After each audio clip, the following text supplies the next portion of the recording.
Luego de una semana donde la mirada en las redes se posó sobre la interna Frente Amplista, la dinámica en las redes cambió y la audiencia centró su atención en la publicación del borrador de la ley de urgente consideración elaborada por el Partido Nacional y presentado al resto de integrantes de la coalición, así como a la opinión pública. La publicación de este documento se da en un ambiente de mucho cuestionamiento a la durabilidad de la coalición y las piezas políticas que giran en torno a esta de cara a las elecciones departamentales. ¿Cómo reaccionó la audiencia al contenido de este borrador? ¿Cuáles son los hitos de mayor presencia en la opinión de los usuarios y qué entidades fueron alcanzadas de forma positiva y negativa por estas opiniones?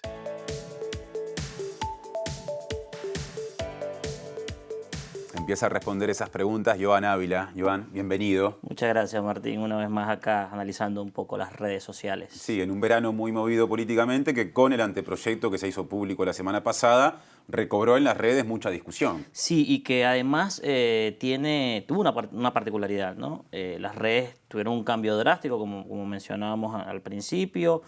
Pasamos de hablar de la interna Frente Amplista y de la llegada de Daniel Martínez a esa triada.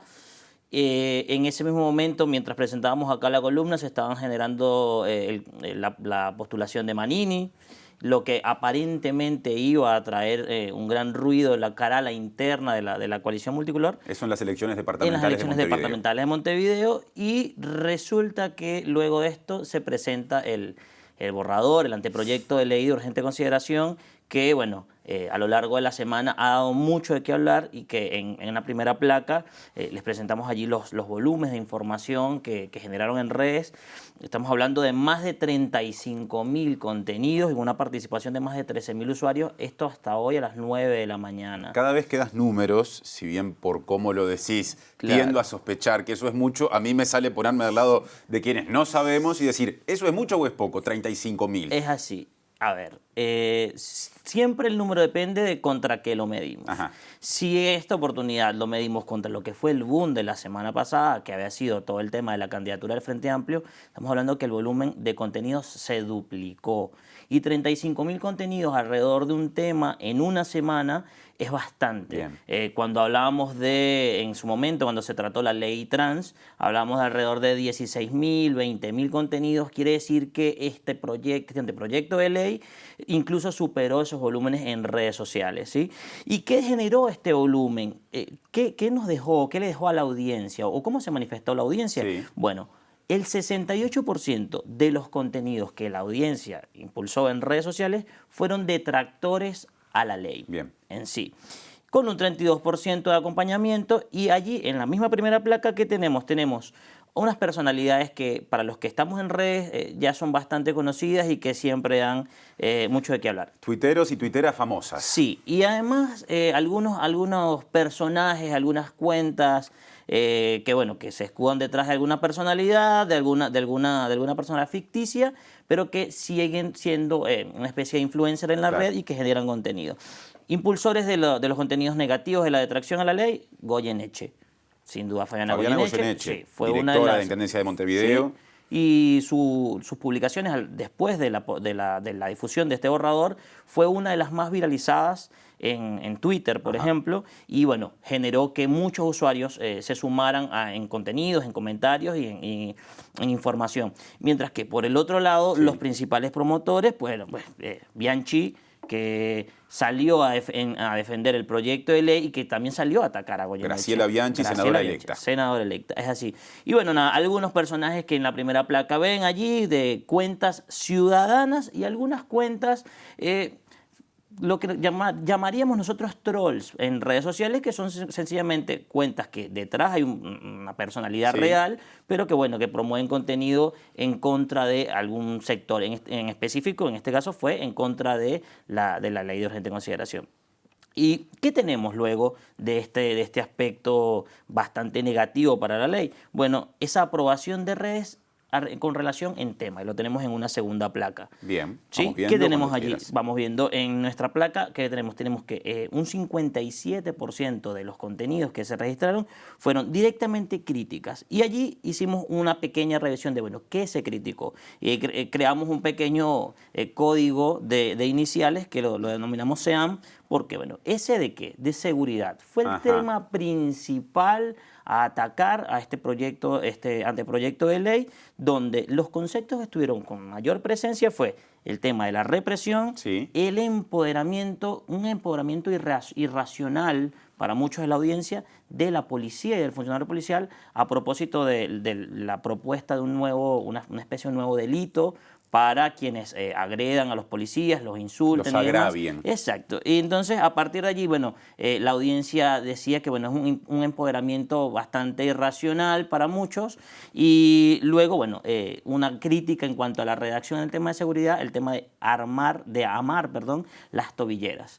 En la ley se detalla como que, bueno, cuando se penaliza el hecho de arrancarse una tobillera por alguna persona monitoreada, bueno, no, que esta persona debe amar como un padre ama a sus hijos a las tobilleras. Esta frase fue banalizada en redes y se colocó bajo el contexto como una persona que seguramente venga de agredir a una mujer, de agredir a sus hijos, vas a abordarlo con ese discurso para lo que va a ser el cuidado de las tobilleras que supone este proyecto. Se usó irónicamente el término amar a la tobillera. Así es. Sin duda alguna, bueno, luego tenemos en la inicial E, que fue todo el tema de los empresarios y la educación. Por un lado, una crítica de la audiencia que dice que la ley sencillamente favorece a los empresarios, que da beneficios incluso a muchas compañías telefónicas y demás. Y por otro lado, todo el tema del cuestionamiento de la educación de cara a los títulos universitarios.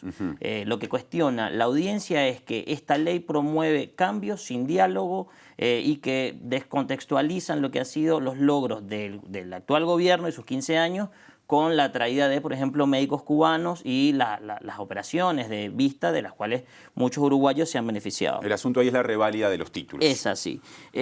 Bueno, luego utilizamos la letra A para referirnos a ¿qué? A los artículos de la ley. ¿Por qué? Porque fue un hito importante y fue impulsado por la audiencia el hecho de que hayan tantos artículos en una ley que se supone es de urgente consideración. Y a partir de esto, entonces, se viene el cuestionamiento. ¿Realmente es urgente muchos de los artículos que se tratan? Ejemplo, el de la elaboración de los chorizos caseros. Sí, en carnicerías del interior. Totalmente. A partir de esto, bueno, vino un cuestionamiento grande en redes que sin duda alguna dejó mucho que hablar. Y por último, la letra M, que se refiere al tema de los medios de comunicación y su rol, incluso ligado con el tema empresarial, por la modificación de leyes, de la ley de medios. De la ley de servicios de comunicación audiovisual. Es así, y un aparente beneficio a las compañías cableras que estarían extendiendo su servicio y que atentaría incluso contra muchos empleos del área. Eso por allí por lo negativo. Ahora, en cuanto a lo positivo, fue mucho impulso militante del sector de la coalición multicolor. Se habló también de la transparencia y la libertad de expresión, que fue un hito que al momento que se presentaba el borrador al resto de partidos se hiciera público. Y bueno, esto fue bien visto por muchos de los usuarios que utilizaron este argumento para atacar muchas de las cosas que el Frente Amplio durante 15 años ha realizado y que dicen que no tienen la transparencia necesaria. Y bueno, por último, se identificaron bastantes burlas alrededor del tema, muchos memes alrededor de esto y un rechazo claro al PIT-CNT, que casualmente hoy se reunían y establecían algunas resoluciones sobre el tema de la ley de urgente consideración, que básicamente la audiencia criticaba la ley de urgente consideración porque no aparece, o sea, no le impone algún tipo de control al PIT-CNT. O sea, había gente que pedía control al sindicalismo. Sí, al sindicalismo, sin duda, y que pide que incluso se le cree una personalidad jurídica, que se audite el PIT-CNT, y bueno, fue una especie de demanda a la ley, pero en apoyo a la misma, solo como un vacío. ¿Quiénes fueron las imágenes afectadas alrededor de esta ley? Bueno, desde el lado del Frente Amplio y de lo que es el partido que hoy gobierna, Fabiana Goyeneche. ¿Por qué? Porque se le categorizó con conceptos de impulsibilidad, desconocimiento e irresponsabilidad, dado su pronta respuesta que hacía que cuestionara mucho a los usuarios si ya había leído la ley como para fijar posición.